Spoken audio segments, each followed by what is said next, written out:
Hey everybody, today I'm going to show you a quinoa pizza crust recipe. It's super simple, so without further ado, let's get started. I have here 3 cups of quinoa soaked for 8 hours in water with the water level higher. Make sure you put plenty of water when you soak it. And then I rinsed it out and put it here. Again, it was soaked for 8 hours. For every cup of quinoa that you use, you're going to want to use a half a cup of water, so I got a cup and a half there.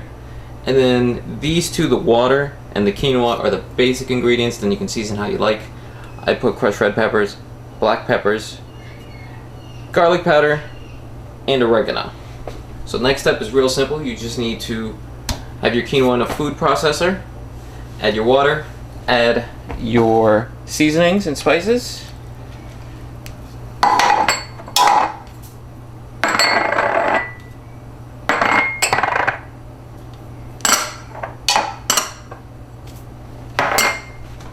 Cap your food processor. Do the normal start off as a pulse.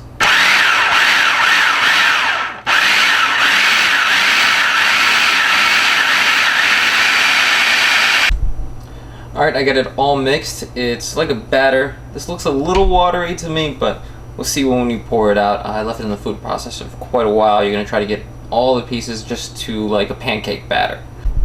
Alright, I got my pan with some parchment paper over it. You can just line the bottom of the pan with olive oil if you don't want to use parchment paper. I prefer parchment paper. Keeps everything cleaner. Not as much work to clean up afterwards. So from there, you're just going to pour the batter on top. This one came out rather thicker. You just smooth it out to the sides.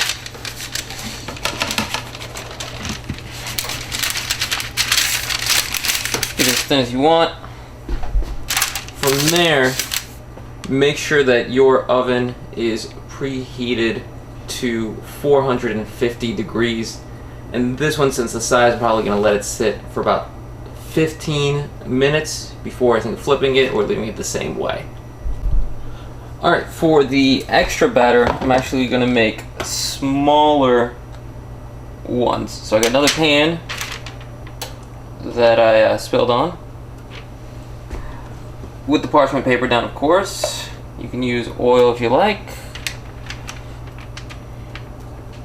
Just spread it out a little bit. Don't have to be perfect.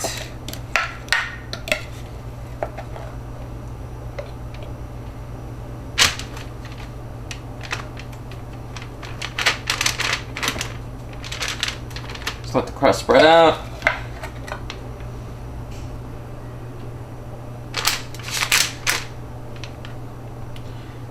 And these, I'll probably keep my eyes on these every 5 minutes.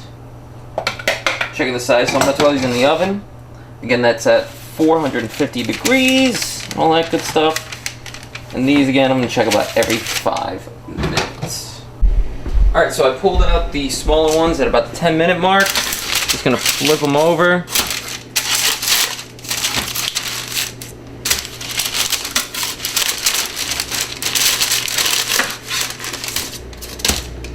Now that I flipped them over, I'm just going to take them, throw them back in the oven for another 5 to 10 minutes, just to get them nice and crispy. Alright, so I pulled them out. It's another 10 minutes. They're looking real good. Just going to go ahead and flip them.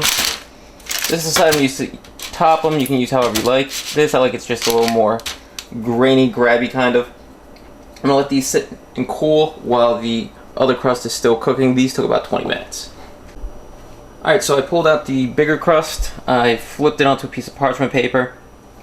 The edges were getting a little burnt because I had the heat so high. So I just flipped over a little bit, came off, but since I want to keep the same consistency throughout, I just flipped it over a little bit. It's gone. Doesn't matter because I'm just going to put the toppings on there. So I'm going to throw this back on the baking pan and then leave it for another 10 minutes till the outside gets nice and crispy. Alright, now that you got your crust nice and cooked, just sauce it up.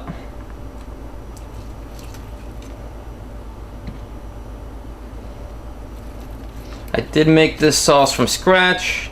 I'll have an annotation and a link below for the recipe if you would like it.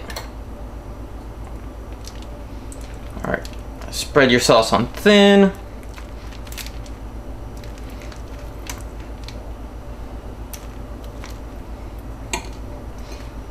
Go ahead and put on my cheese.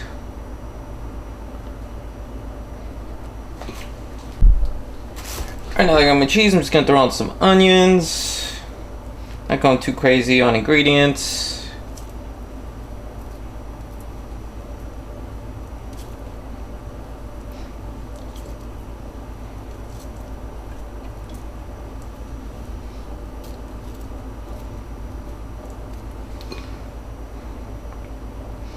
Maybe a little cheese just right on top of it.